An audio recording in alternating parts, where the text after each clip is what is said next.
ॐ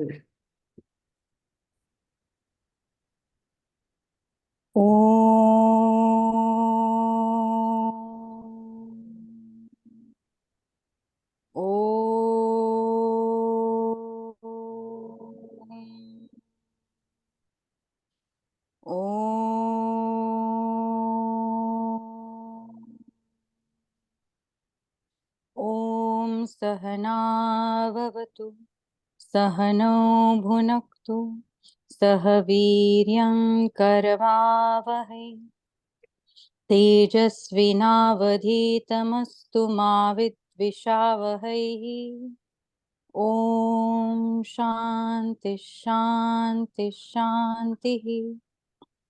गुरुर्ब्रह्मा गुरुर्विष्णु गुरुर्देवो महेश्वरः गुरुः साक्षात् परब्रह्म तस्मै श्री गुरवे नमः। अलंकापुरी पुण्यभूमि पवित्र तिथे नांदतो ज्ञानराजा सुपात्र तया आठवीता महापुण्य राशी नमस्कार माझा सद्गुरु ज्ञानेश्वराशी।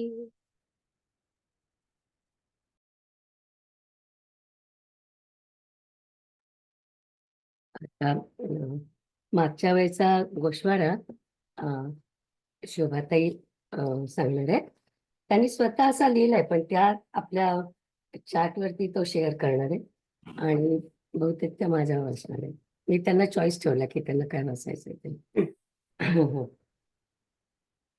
वाचू? चालेल. अध्याय 6 आत्मसंयम योग. आता आपण 14वा श्लोक बघतो आहोत. मूळ श्लोकात फक्त प्रशांतात्मा ब्रह्माचा अभ्यास करण्याचे व्रत घेतलेला याने माझ्या ठिकाणी चित्त ठेवून मनाचे संयमन करून बसावे एवढेच सांगितले आहे. ज्ञानेश्वर महाराजांनी त्यांच्या नाथ परंपरेप्रमाणे कुंडलिनी जागृत करायची म्हणजे काय, ती केल्यावर काय होते आणि ती शांत झाल्यावर योग्याचा देह कसा दिसतो ते सर्व इथे सांगितले आहे. कुंडलिनी जागृतीच्या शब्दातील अनुभव त्यांनी इथे शब्दबद्ध केला आहे.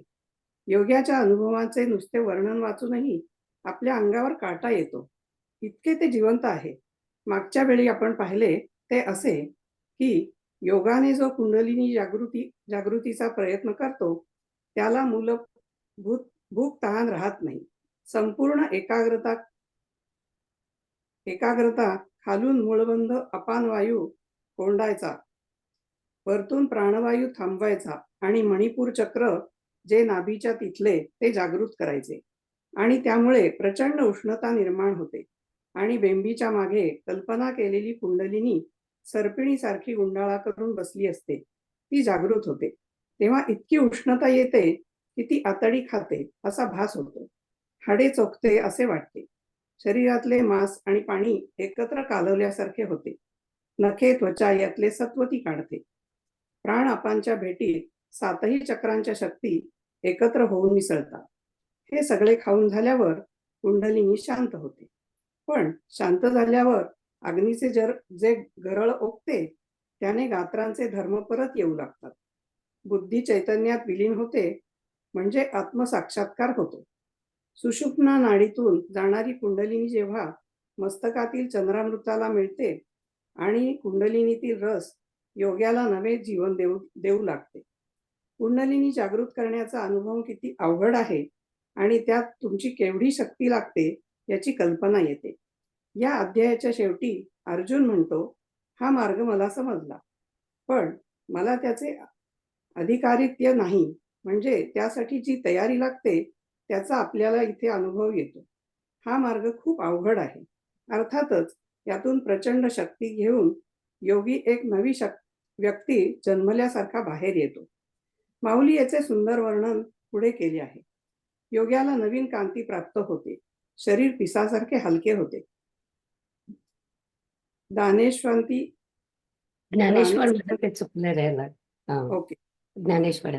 ज्ञानेश्वरांनी नवकांती लाभलेल्या योग्याचे फार सुंदर वर्णन केले आहे.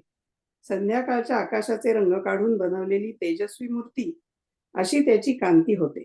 माऊली म्हणतात, अंतर्ज्योतीचे म्हणजे आत्म्याचे शुद्ध लिंग निर्वालिले हम्म. उत्पन्न झाले किंवा अवयव शांती किंवा सिद्धरसाचे नाहिले, म्हणजे ब्रह्मरसाची मूर्ती कनक द्रुमाची सोन्याच्या डहाळीची पालवी जणू काय मूर्तिमंत शांतीच बसली आहे. इतका तो सुंदर दिसतो. शरद ऋतूतील चंद्र किंवा सोनचाफ्याची कळी असा शांत आनंददायी रूपात तो दिसतो. इतका तेजस्वी की त्या देहाला पाहून यम भीतो, म्हणजे योगी तरुण दिसू लागतो. नखे दात नवीन येतात.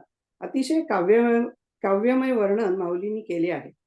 अनेक सिद्धी त्याला प्राप्त होतात. ही कुंडलिनी जेव्हा सुषुम्नेजवळ हृदयात जाते तेव्हा एक वेगळा अनुभव येतो. जोपर्यंत प्राणवायूचा नाश झालेला नसतो तोपर्यंत हृदयाचे ठोके पडत असतात. दोन वस्तू न आपटता होणारा नाद म्हणून हृदयाचा आवाज हा अनाहत नाद समजला जातो. कुंडलिनीला चिकटलेले बुद्धीचे ज्ञान तो अनाहत आवाज जेव्हा ऐकतो तेव्हा आपल्या मेंदूत जिथे वाणीचा उगम होतो त्या परावाणी म्हणतात. त्यात ओंकार उमटतो आणि अनाहताच्या आवाजाने तिथले ब्रह्मस्थानाचे दार उघडते. आपल्या कपाळाच्या मागे जी पोकळी असते ते मोरनी आकाश. ज्ञानेश्वरांनी त्याही पुढे काही सांगितले आहे, ते आपण नंतर पाहू. पुढे नाद शब्द वेगळ्या अर्थाने वापरला आहे. इथे शैवायानातील नाद, बिंदू, कला, ज्योती हे शब्द आहेत. शैवयानाप्रमाणे ब्रह्मांडाची निर्मिती झाली की एक प्रकाश बिंदू आणि नाद, शिव किंवा ब्रह्म यांच्या एकत्रीकरणातून झाली. त्यातून अनाहत म्हणजे आघात न झालेला नाद, ओंकार निर्माण झाला. ध्यान करताना जेव्हा योग्याला साक्षात्कार होतो तेव्हा त्याला ज्योती दिसते आणि केवळ शक्ती म्हणजेच कला तिथे शिल्लक राहते. पुढचं वाचूक आहे. हो, ते पण ह्याच्यातलंच आहे ना, पिंडे पिंडे पिंडाचा ग्रासू. शरीराने शरीराचा नाश करणे ही नाथपंथाची कल्पना आहे. कुंडलिनी जागृतीमधून ते आपण याच श्लोकाच्या आधीच्या विवेचनात पाहिले. पण जेव्हा कुंडलिनी जागृत होऊन अनुभव येतो तेव्हा ज्योती आणि कला यांचाही विलय होतो व एक संघशक्ती निर्माण होते. ईशा संस्थेचे सद्गुरू म्हणतात की काही रिगरस ऍक्टिव्हिटी केली असे ऑलिम्पिकचे खेळाडू करतात. पूर्ण एकाग्रता असते, सगळी शक्ती एकवटून खेळतात. त्यांची कुंडलिनी काही प्रमाणात जागृत होत असेल म्हणून त्यांना ही जास्तीची शक्ती जनरेट करता येते. Okay, thank you. आणि तुम्ही जे लिहिलंय ते आपल्या चार्टवरती हो, टाका, टाकते. म्हणजे हो, सगळ्यांना कळेल. हो, चालेल. या अजून त्या आल्या नाहीत मला वाटतं मावशी. परत कोणीतरी दुसरं कोणातरी वाचायला पाहिजे. आता ज्योत्स्ना, तू खूप दिवस जाणार आहे ना, म्हणून तू वाचशील का? मी वाचते. या चालेल. इथे हा, एक किंवा मिनिट. दुसरं कोणी वाचू शकतं असं काही नाही नाही. मी वाचते. This is yes. कुठे गेला आता? कोणतरी शेअर करणार आहे ना ते. 15 पूर्ण वाचायचंय. हा, 15 वाच. प्रशांत प्रशांत झाले.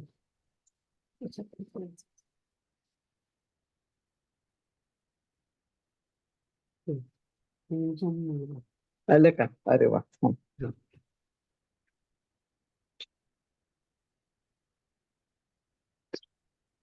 युञ्जन्नेवं सदात्मानं योगी नियतमानसः शान्तिं निर्वाणपरमां मत्संस्थाम् अधिगच्छति.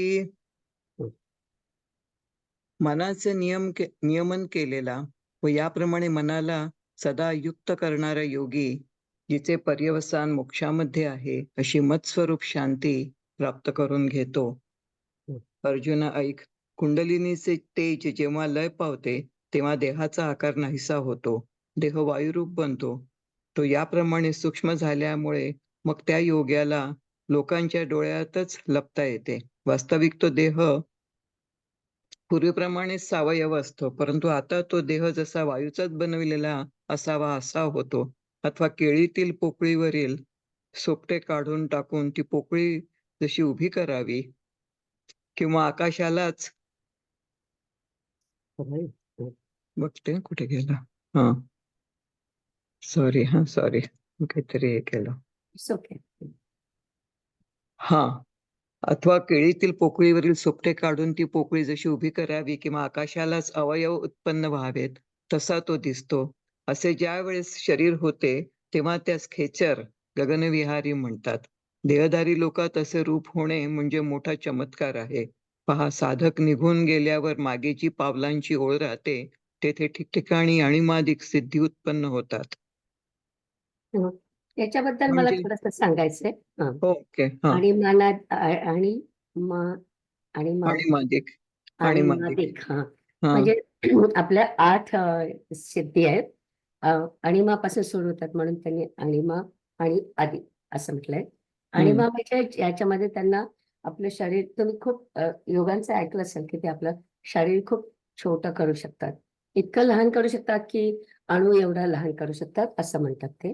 नंतर अम, महिमा म्हणजे अम, अणिमाच्या विरुद्ध, म्हणजे त्यांना किती शरीर मोठं करता येतं असं. आणि नंतर गरिमा म्हणजे आपल्या शरीराचं वजन जे आहे ते वजन त्यांना बदलता येतं. काय बदलायचं असेल तर आपल्याला श्रीकृष्णाची तुला केली होती त्याची गोष्ट माहितीये की कृष्ण एका बाजूला बसला होता पारडात आणि दुसरीकडे वजन टाकले होते. तर त्यावेळेस कृष्णाने गरिमा वापरलं होतं की त्याला स्वतःचं वजन सतत त्याला जास्त करता येत होतं. म्हणजे दरवेळी त्याचं पारडं जे होतं ते नेहमी मोठं सरायचं, म्हणजे म्हणजे खाली सरायचं असं.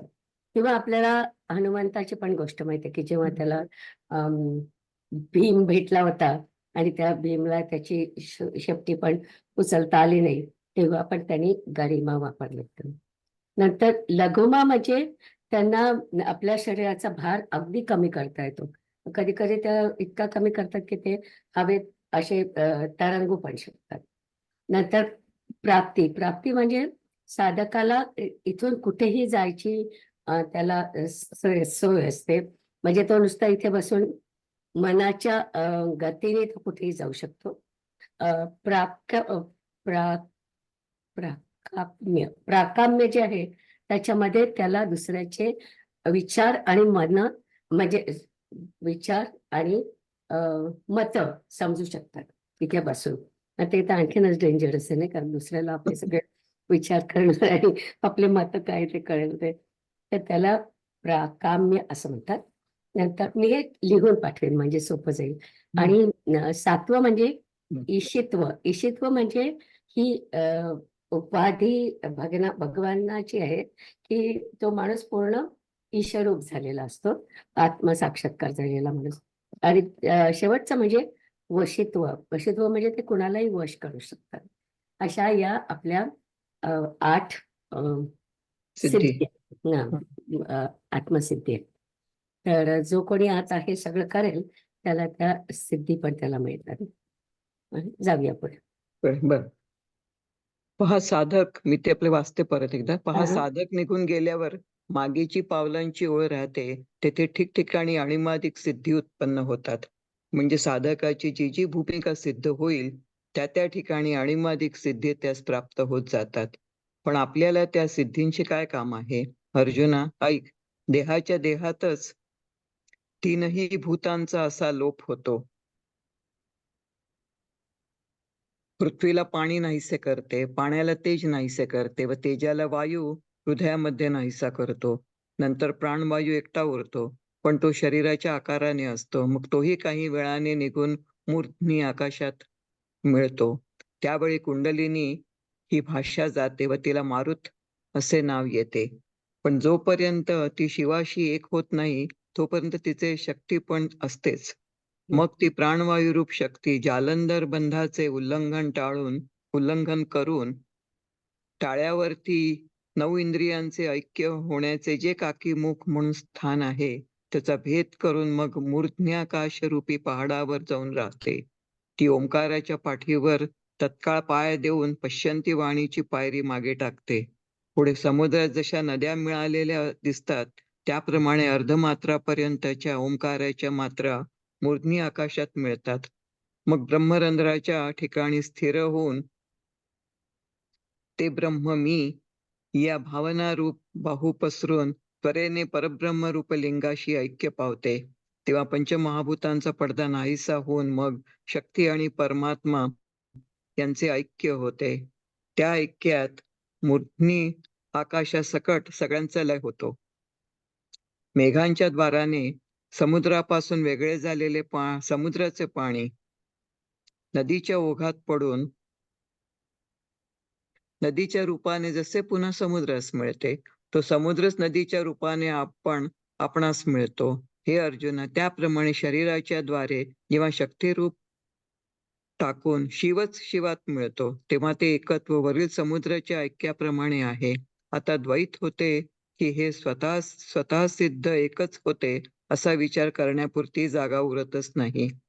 चिदाकाशात मूर्ध्नी आकाश लयास जाते. अशी जी काही स्थिती आहे ती अनुभवाने जो होईल त्यालाच ते प्राप्त होईल. म्हणून त्या स्थितीचे वर्णन शब्दांनी सांगताच येत नाही, आणि शब्दांनी सांगता येईल तेव्हाच ती गोष्ट संवादाच्या गावात स्थापित करता येईल. अर्थात खरंय ना, शब्द किती अवघड ते सगळं सांगतात आहे. आणि आता हो ना. जेव्हा ऍक्च्युअल जे लय होतं त्याच्यामध्ये त्यांना नाही सांगता येत, की जेव्हा हम्म. साक्षात्कार होतोय त्यांना आत्मसाक्षात्कार.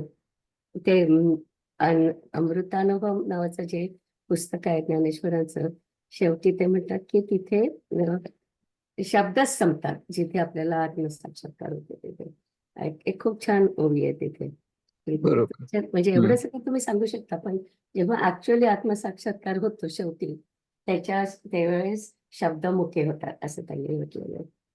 करेक्ट. झालं पुढे. अर्थात शब्दांनीच सांगता येत नाही तर तिच्याविषयी संवादही होणे शक्य नाही. अर्जुना, सहज विचार करून पाहिले तर हा अभिप्राय सांगण्याचा गर्व जी वैखरी धरते ती वाचा या ब्रह्मस्थितीपासून फार दूर राहिली. हे खरंय. भुवईच्या मागच्या बाजूस आज्ञाचक्रात मकाराचे स्वरूप राहत नाही. इतकेच नव्हे तर एकट्या प्राणवायूला गगनास येण्याला संकट पडते. कुठे गेला? नंतर तो प्राणवायू तेथेच मूर्ध्नी आकाशात मिळाला तेव्हा शब्दाचा दिवस मावळला. मग त्यानंतर आकाशाचाही लय झाला. आता परब्रह्मरूपी डोहात जेथे आकाशाचाच थांग लागत नाही तेथे या शब्दरूपी नाव ढकलण्याच्या वेळूचा लागेल काय?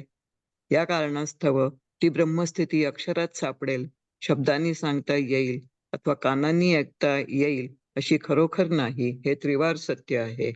जेव्हा कधीतरी दैवयोगाने ते अनुभवाला प्राप्त होईल तेव्हा ते आपणच होऊन राहावे असे ते आहे. अर्जुना, तद्रूप झाले म्हणजे त्यापुढे आता जाणणे काही उरले नाही, म्हणून आता हे राहू दे. हेच व्यर्थ किती बोलावे. याप्रमाणे शब्द मात्र जेथून माघारी परततो, जेथे संकल्प नाहीसा होतो व विचाराचा वाराही जेथे प्रवेश करू शकत नाही, जे परमात्मत्व मनरहित अवस्थेचे सौंदर्य आहे व चौथ्या ज्ञानरूप अवस्थेचे तारुण्य आहे, आणि जे नित्य सिद्ध व अमर्याद आहे, जे आकाराचा शेवट आहे, जे मोक्षाचे निश्चयाचे ठिकाण आहे, ज्या ठिकाणी आरंभ आणि शेवट ही नाहीशी झाली आहेत, जे त्रैलोक्याचे कारण आहे, जे अष्टांग योग रूप वृक्षाचे फळ आहे व जे आनंदाची केवळ जीवनकला आहे, जे पंचमहाभूतांचे बीज आहे, जे सूर्याचे तेज आहे, त्याप्रमाणे अर्जुना जे माझे खास स्वरूप आहे. नास्तिकांनी भक्तांचे समुदाय पराभव केलेले पाहून ज्याची निर्गुण स्वरूपाची शोभा व्यक्ततेला आली तीच ही आकाराला आलेली चतुर्भुज मूर्ती होय. ज्या पुरुषांचे निश्चय प्राप्तीपर्यंत टिकतात ते पुरुष असे शब्दातीत उत्कृष्ट सुख आपणच बनतात. आम्ही जे हे अष्टांग योगरूपी साधन सांगितले त्या साधनाची मूर्तीच आपले शरीर ज्यांनी केले त्या योगाभ्यासाने शुद्ध झाल्यावर आमच्या बरोबरीला आले. देहाकृतीच्या मुशीत परब्रह्मरस ओतून तयार केलेली जणू काय मूर्तीच ते शरीराने दिसतात.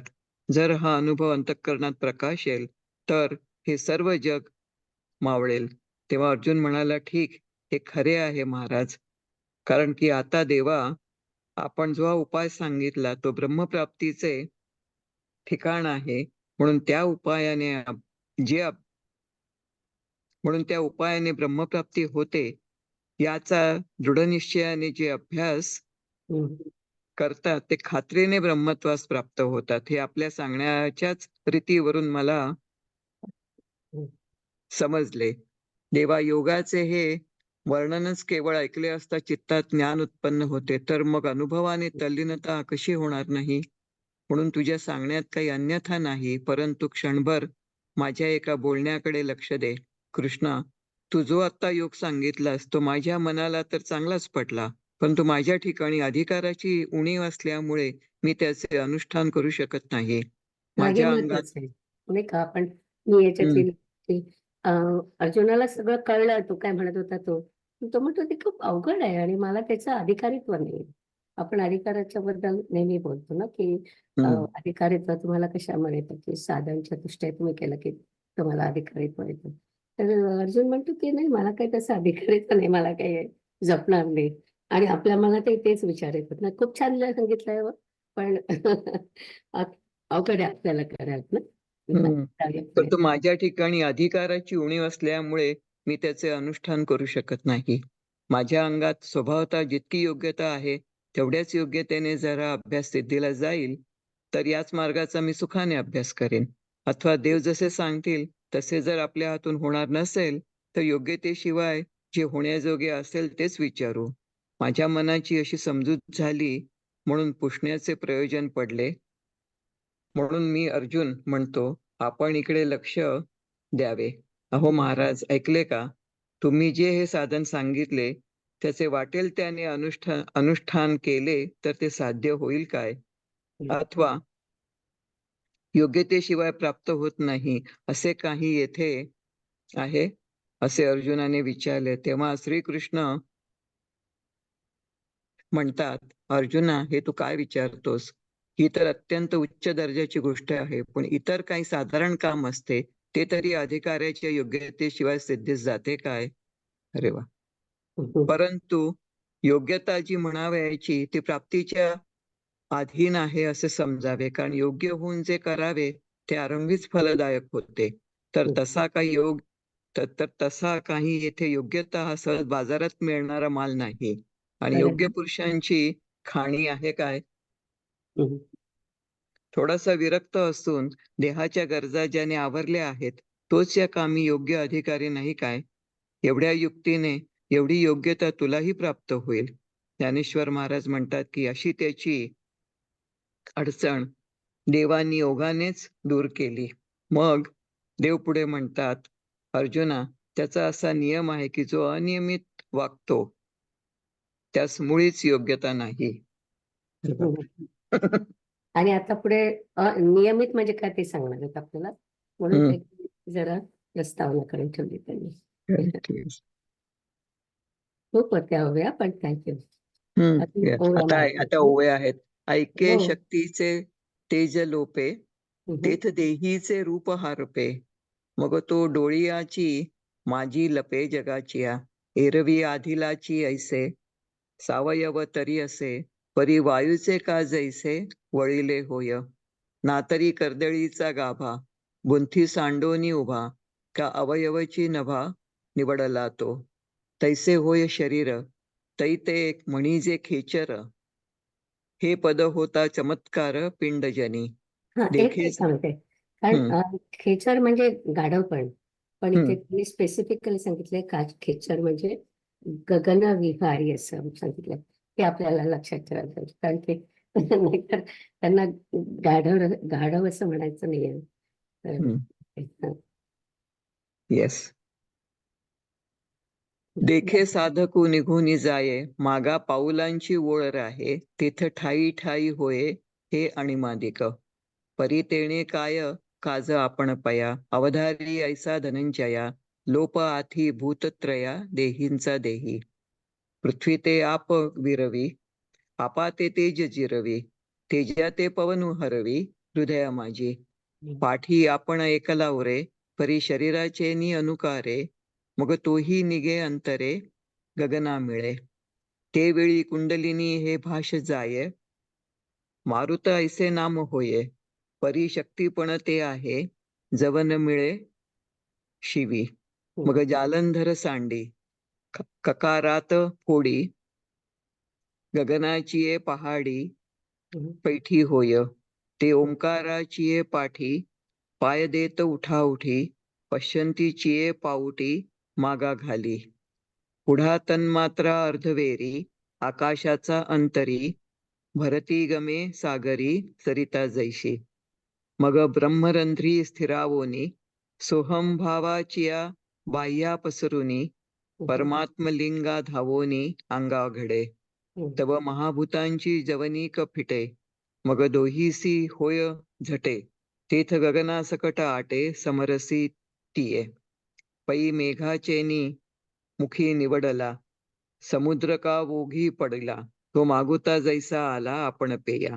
तेवी पिंडाचेनी मिशे, पदी पद प्रवेशे. ते एकत्व होयत ऐसे, पंडू कुमरा. आता दुजे हन होते, की एकची हे आईते. ऐशी ये विवंचने पुरिते उरेचिना. गगनी गगन लया जाये, ऐसे जे काही आहे. ते अनुभवे जो होये, तो होऊनी ठाके. म्हणून तेथींची मातू, न चढेची बोलाचा हातू. जेणे संवादाचिया गावा आतू, पैठी कीजे. अर्जुना एरवी तरी, या अभिप्रायाचा जे गर्वू धरी. ते पाहे पा वैखरी, दुरी ठेली. भ्रुलता मागलीकडे, तेथ मकाराचेची अंगन मांडे. सडे या प्राणासाकडे गगना येता. पाठी तेथेची तो भासळला, तव शब्दाचा दिवो मावळला. मग तयाही वरी आटू भविन्नला आकाशाचा. आता महाशून्याचा डोही, जेथ गगना सीची ठावो नाही. तेथ तागा लागेल काही बोलाचा या. म्हणून आखरा माझी सापडे, की कानावरी जोडे. हे तैसे नव्हे पुढे त्रिशुद्धी गा. जैकही दैवे अनुभविले फावे, तै आपणची हे ठाकावे होऊनिया. उडती जाणणे ते नाहींची, म्हणून असो किती हेची.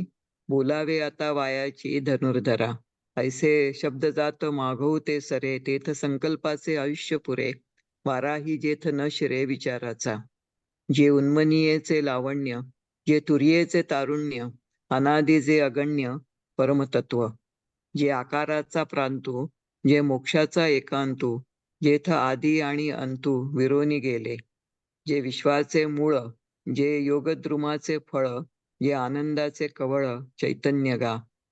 जे महाभूतांचे बीज, जे महातेजाचे तेज. एव पार्था जे निज स्वरूप माझे. एक मिनिट ठेव इथे.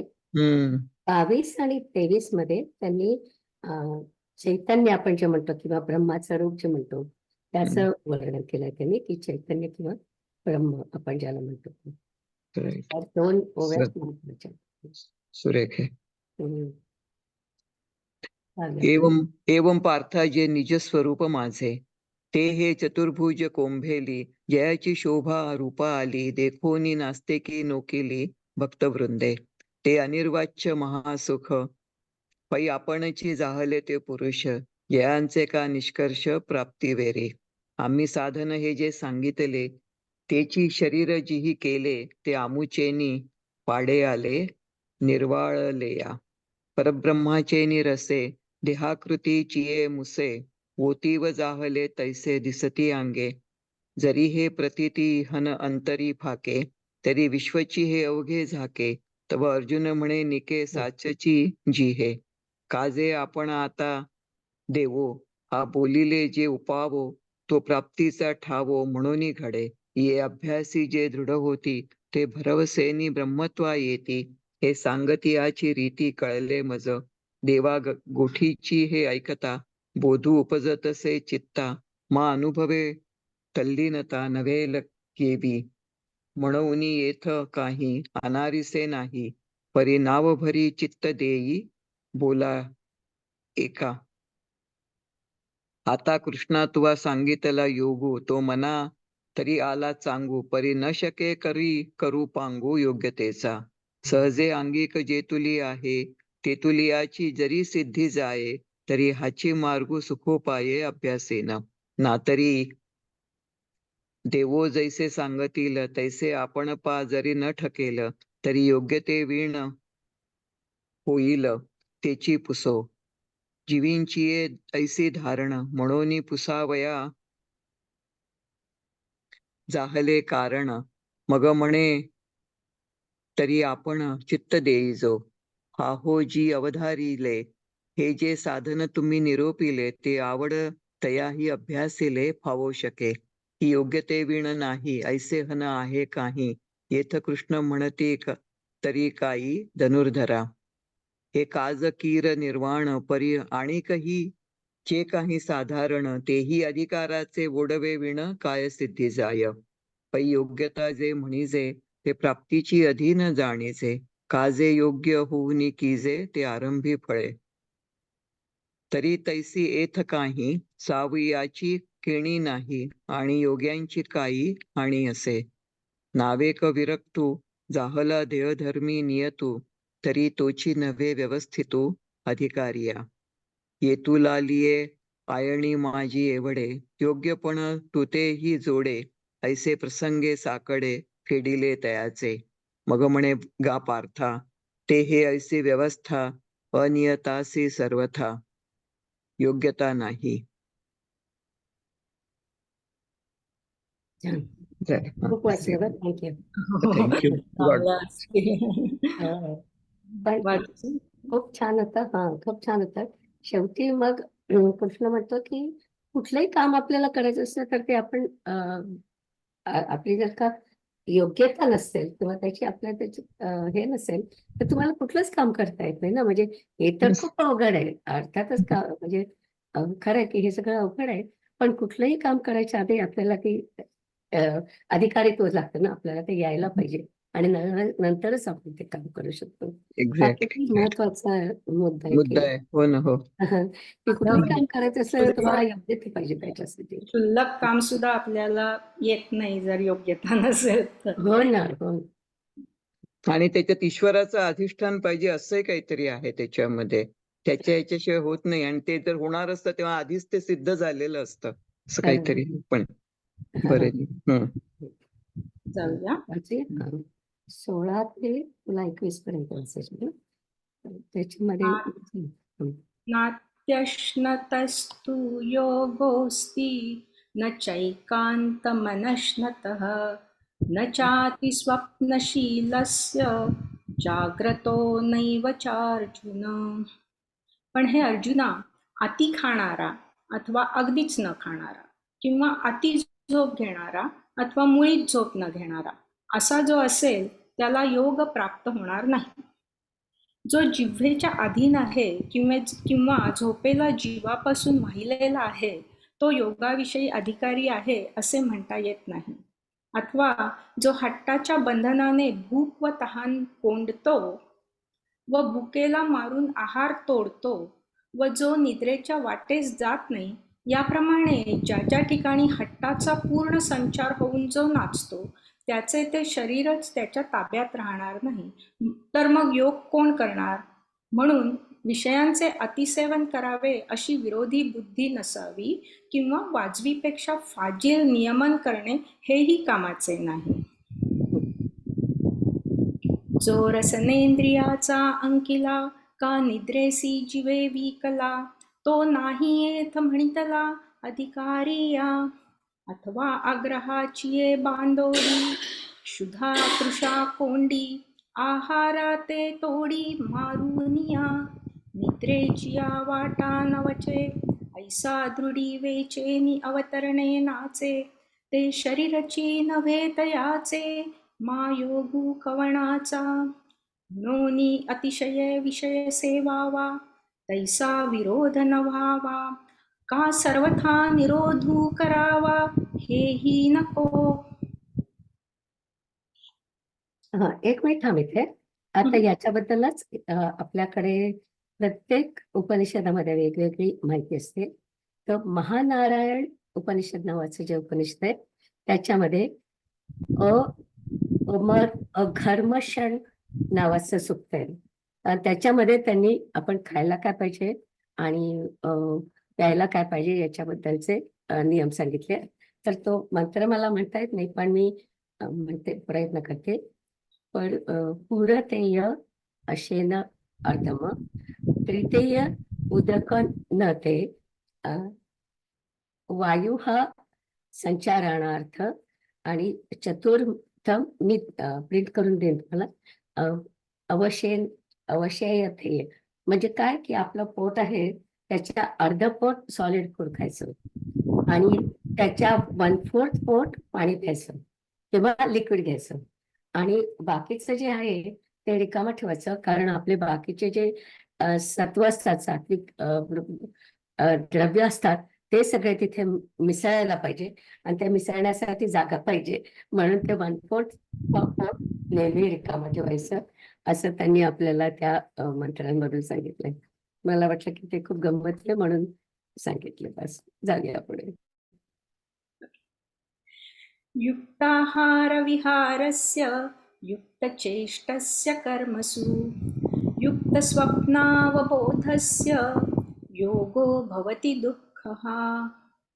ज्याचे खाणे व हिंडणे परिमित आहे, जो सर्व कर्मे मापून करतो, ज्याची निद्रा व जागर परिमित आहेत, त्याला हा योग संसाररूपी दुःखाचा नाश करणारा होतो. अन्न तर सेवन करावे, परंतु नियमाच्या मापाने मोजलेले असावे. त्याचप्रमाणे इतर सर्व क्रिया कराव्यात. मोजके शब्द बोलावेत, नियमित पावलांनी चालावे व एका योग्य वेळी झोपेलाही मान द्यावा. जागावयाचे जरी झाले तरी तेही परिमितच असावे. एवढ्याने अनायासे कफवातादी सर्व धातूंची समता राहील. अशा नियमितपणाने इंद्रियांना विषय दिले असता मनच संतोषाला वाढविते. हे आमच्या आयुर्वेदात जसं सांगितलंय तसं सांगितलंय. हो ना? कफवात सगळ्याची समता राखण्यासाठी. आहार तरी सेविजे, परियुक्तीचे निमापे मविजे, क्रिया जात आचरिजे, तयाची स्थिती. मपीतला बोली बोलिजे, नीतला पाऊली चालिजे, निद्रेही मानू दीजे अवसरे एके. जागणे जरी जाहले तरी व्हावे ते मीतले, ये तुले निधातु साम्य संचले, असेल सुखे. ऐसे युक्तीचे निहाते, जै इंद्रिया वोपिजे भाते, तै संतोषासी वाढते मनची करी.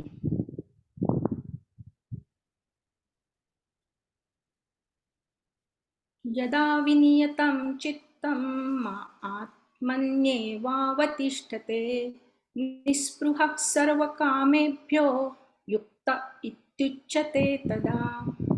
जेव्हा नियमन केलेले असे चित्त आत्म्याच्या ठिकाणी लय पावते आणि जेव्हा सर्व प्रकारच्या इच्छांविषयी साधक निरीच्छ होतो, तेव्हा त्याला योगसिद्ध झाला असे म्हणतात. मग बाह्येंद्रियांना नियमितपणाचे वळण पडते आणि मग अंतःकरणात सुख वाढते. अशा स्थितीत अभ्यासाचे कष्ट न पडता योगाचा अभ्यास सहजच होतो.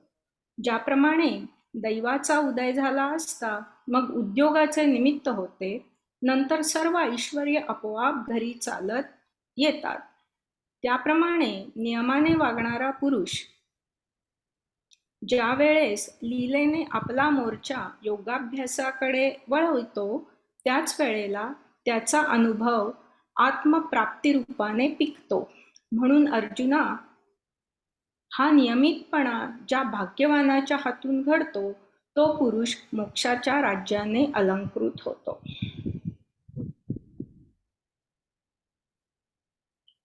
बाहेर युक्तीची मुद्रा पडे, तव आत सुख वाढे, तेथे सहजेंची योगू घडे नाभ्यासिता. जैसे भाग्याची भडसे, उद्यमाचे निमिसे, मग समृद्धी जात आपैसे घररी घे. तैसा युक्तिमंतू कौतुके, अभ्यासाची मोहरा ठाके, आणि आत्मसिद्धीची पिके अनुभवू तयाचा. म्हणून युक्ती हे पांडवा घडे जया सदैवा. तो अपवर्गीची ये राणीवा अलंकारिजे. हं. एक मिनिट थांब इथे. हा जो आता पुढचा मंत्र आहे ना 19वा, त्याच्यामध्ये आपण आता ध्यान अवस्थेकडे जाणार आहोत. ध्यान अवस्थेमध्ये आपण आधी बोललो होतो की त्याच्यामध्ये 3 भाग असतात. धारणा, ध्यान आणि समाधी. समाधी म्हणजे शेवटची आपल्याला जे काही मिळवायचं असतं त्याच्यात. तर त्यातली धारणा म्हणजे काय इथे आपल्याला या मंत्रामध्ये आपल्याला सांगितलेलं आहे. आणि विनियम चित्त म्हणजे चित्त आणि मन या अर्थाने चित्त म्हणजे इथे मन या अर्थाने घ्यायला पाहिजे की मन पूर्णपणे एकाग्र करायचं आणि मग आपल्याला बाहेरच्या ज्या गोष्टी आहेत त्या गोष्टी आपण बाजूला ठेवायच्या. तर मला वाटतं त्याच्या पुढच्या ह्याच्यामधला आपण म्हणतो ना की बाह्यान स्पर्शान बहिःकृत्वा म्हणजे बाहेरचे जे काही रेफरन्सेस असतात ते आपण बाहेर ठेवायचे आणि आपलं पूर्ण मन एकत्र करून एकच चित्ताने ते सगळं करायचंय. तर याच्यामध्ये शेवटची जी ओळी आहे ती फार सुंदर आहे. तर आता आपण वाचूया 19वा. यथा दीपो खूप सुंदर. दीपो निवातस्थो नेङ्गते सोपमा स्मृता. योगिनो यत्तचित्तस्य युञ्जतो योगमात्मनः. निवाऱ्याच्या जागी असलेला दिवा ज्याप्रमाणे हलत नाही, तीच उपमा चित्ताचे नियमन केलेल्या व आत्मयोगाचे अनुष्ठान करणाऱ्या योगी मनुष्या संबंधाने जाणावी. नियम आणि योग ज्यावेळी एकत्र होतात व असा दोघांचा प्रयागरूप चांगला संगम जेथे होतो, त्या ठिकाणी ज्याचे मन क्षेत्रसन्यास करून स्थिर होते, त्याला तू योगयुक्त म्हण. त्या पुरुषाच्या मनाच्या स्थितीला निर्वातस्थलीच्या दिव्याची उपमा योग्य होईल, हेही तू प्रसंगानुसार समज.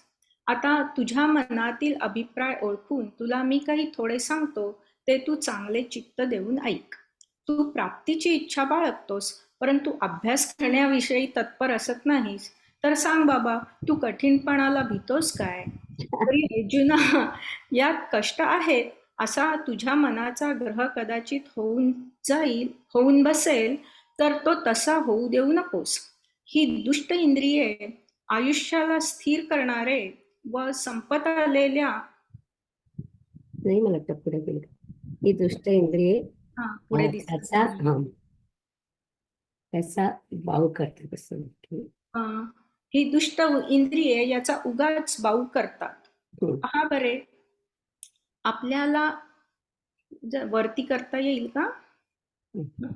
पहा बरे, आपल्याला स्थिर करणारे व संपत आलेल्या जीविताला मागे आणणारे जे औषध, त्याला जिव्हा शत्रू समजत नाही काय?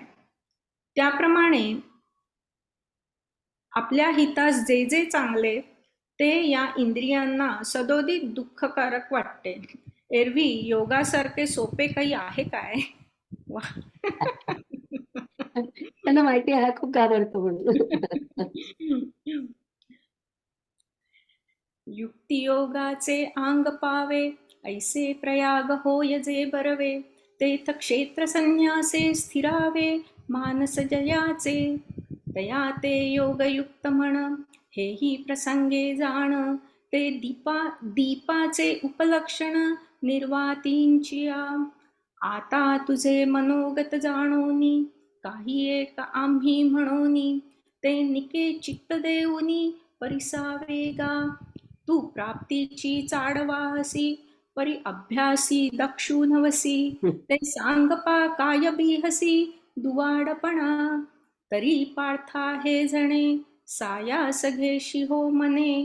वाया बागुलये दुर्जने इंद्रिये करीती. पाहे पा आयुष्याचा आढळ करी जे सरते जीवित वारी. तया औषधा ते वैरी काय जिव्हा न म्हणे. ऐसे हितासी जे जे निके ते सदाची या इंद्रियां दुःखे, एरवी सोपे योगा सारिखे काही आहे. यत्रो परमते चित्तं निरुद्धं योगसेवया, यत्र चैवात्मनात्मानं पश्यन्नात्मनि नुष्टुष्यति, सुखमात्यन्तिकं यत्तद् बुद्धिग्राह्यमतीन्द्रियं, वेत्ति यत्र न चैवायं स्थितश्चलति तत्त्वतः. जेथे योगाच्या अभ्यासाने नियमन पावलेले चित्त विषयांपासून परावृत्त होते, जेथे साधक आपण आपल्याला पाहून आत्मस्वरूपी सुख पावतो, जे सुख सर्वोत्कृष्ट आहे, जे केवळ बुद्धिगम्य आहे, जे इंद्रियांना अगोचर आहे व जे सुख भोगीत असताना तो योगी आपल्या स्वरूपापासून चलन पावत नाही, असे सुख योग्याच्या अनुभवाला येते. म्हणून आसनाच्या बळकटपणापासून आरंभ करून जो आम्ही तुला चांगला योगाभ्यास सांगितला, त्या योगाने या इंद्रियांचा निरोध झाला तर होईल. एरवी तरी या योगामुळे ज्या वेळेला इंद्रियांचा निग्रह होतो, त्यावेळेला चित्त आपल्या चैतन्याच्या भेटीला निघते. ते ज्या वेळेला विषयांना सोडून परत अंतर्मुख होते आणि आपल्या आत्मस्वरूपाला पाहते आणि पाहिल्याबरोबर त्या स्वस्वरूपाची ओळख पटते व ते तत्व मी आहे अशा समजुतीवर ते येते. त्या ओळखीबरोबरच ते सुखाच्या साम्राज्यावर बसते आणि तेथे आत्म्याशी समरस झाल्याने चित्ताचा चित्तपणा नाहीसा होतो व ज्याहून दुसरे काही नाही व ज्याला इंद्रिये केव्हाच जाणत नाहीत, असे जे चैतन्य, ते मन आपण स्वतः आपल्या ठिकाणी होऊन राहते. म्हणून आसनाची या गाढिका, जे आम्ही अभ्यासू सांगितला निका, तेणे होईल तरी हो का निरोधूयया. एरवी तरी येणे योगे, जै इंद्रिया विंदाण लागे, तै चित्त भेटोरिगे आपण पेया. परतोनी पाठी मोरे ठाके, आणि आपणी यांती आपण देखे, देखत खेवो ओळखे म्हणे तत्वते मी.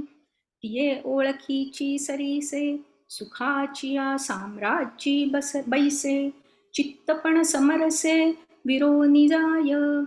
जया परते आणिक नाही, जया ते इंद्रिये नेणती कही, ते आपणची आपुला ठाई होऊनी ठाके. छान. खूप छान वाचलंस. आता अवंती आली आहे का नाही?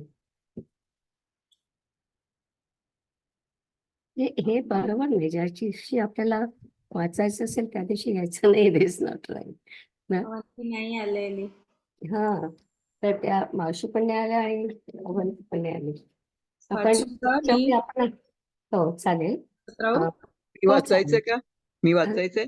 हा नाही, माधवी म्हटलं ना तर हो, माधवी म्हणते. Okay okay. या. 23 आणि 24 पर्यंत हा, वाचायचे. आता 22, 23, 24 थोडंच आहे मला वाटतं. थोडं आहे. आणि आपण ज्यांना असाइन करू ना, पुढच्या वेळी त्यांना आधीच विचारणार आहे की तुम्ही येणार आहे की नाही, कारण हे बरोबर नाही ना शेवटच्या मिनिटाला कोणाला तरी सांगायचं. असं करू. हो सर. यम लब्ध्वा चापरं लाभं मन्यते नाधिकं तथा, यस्मिन् स्थितो न दुःखेन गुरुणापि विचाल्यते. आणि जे सुख मिळाले असता त्यापेक्षा अधिक असा दुसरा काही लाभ आहे असे मानित नाही व ज्या सुखामध्ये असताना योगी मोठ्या दुःखाने देखील डगमगत नाही. मग मेरूपेक्षा मोठ्या दुःखाच्या डोंगराने त्याचा देह जरी दडपला तरी पण त्या भाराने त्याचे चित्त दडपत नाही, अथवा शस्त्राने त्याचा देह तोडला किंवा देह अग्नीमध्ये पडला तरी चित्त निरतिशय सुखात लीन झाल्यामुळे परत वृत्तीवर येत नाही. याप्रमाणे चित्त आपल्या ठिकाणी येऊन राहिल्यावर मग देह तादात्म्य घेत नाही व अलौकिक सुखच बनल्यामुळे ते चित्त देहाला विसरते. मग मेरूपासुनी थोरे देह दुःखाचे निडोंगरे, दाटी झोपा परिभारे चित्त न दटे. का शस्त्रवरी तोडिलिया देह आगी माझी पडलिया, चित्त महासुखी पहुडलिया चेवोची नये. ऐसे आपण पारिगोनी ठाये, मग देहाची वासन पाहे, आणि कची सुख होनी जाये म्हणून विसरे. तम विद्यात दुःख संयोग वियोगम योग चुकलं काहीतरी ना. तम विद्यात दुःख संयोग वियोगम योग संयतम बरोबर. संश्चयेन योक्तव्यो योगो निर्विण्ण चेतसा. गुड. त्या दुःखाच्या संयोगाने विहीन अशा सुखाला योग ही संज्ञा आहे असे जाणावे. निश्चयपूर्वक व उत्साही अंतःकरणाने युक्त होऊन या योगाचे अनुष्ठान करावे. ज्या सुखाची चटक लागल्याने संसाराच्या तोंडात गुंतलेले जे मन ते विषय वासनेची आठवणही ठेवीत नाही.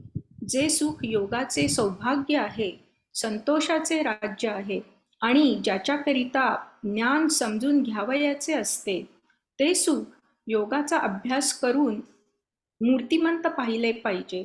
आणि पाहिल्यावर मग तो पाहणारा आपणच स्वतः सुखरूप होऊन जातो. जया सुखाची आगोडी मन आरतीची सेची सोडी, संसाराची तोंडी गुंतले जे योगाची बरव संतोषाची राणीव, ज्ञानाची जाणीव जया लागी.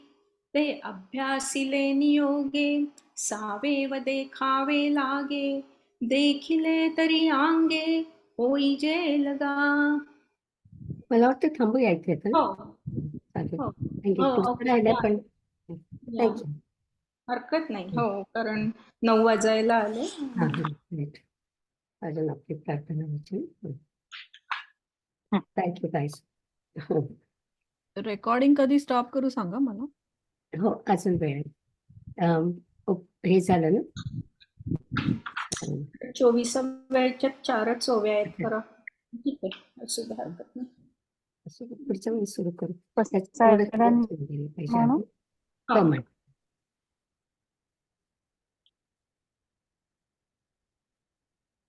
म्हण चालेल. येणे वाग्यज्ञे तोषावे, तोषो निमज द्यावे पसाय दानहि. जे खळांची व्यंकटी सांडो, तया सत्कर्मी रती वाढो. भूता परस्परे पडो, मैत्र जीवांचे दुरितांचे तिमिर जागो. विश्वस्वधर्म सूर्ये पाहो, जो जे मानशील तो ते लाहो. प्राणिजात वर्षत सकळ मंगळी, ईश्वर निष्ठांची मांदियाळी. अनवर्त भूमंडळी भेट तू भूता, चला कल्पतरूंचे आरव. चेतना चिंतामणींचे गाव, बोलते जे अर्णव पियुषांचे. चंद्रमे जे अलांछन, मार्तंड जे तापहीन. ते सर्वाही सदा सज्जन, सोय रे हो तू किंबहुना सर्व सुखी. पूर्ण होवो नितीही लोकी, भजिजो आदिपुरुषी अखंडित.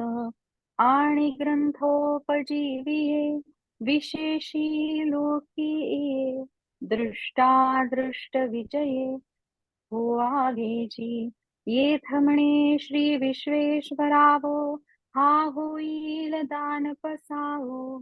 येणे वरे ज्ञान देवो, सुखिया झाला, सुखिया झाला, सुखिया झाला. ओम पूर्णमदः पूर्णमिदं पूर्णात् पूर्णमुदच्यते पूर्णस्य पूर्णमादाय पूर्णमेवावशिष्यते. ॐ शान्ति शान्ति शान्तिः. आता बंद केलं तर चालेल.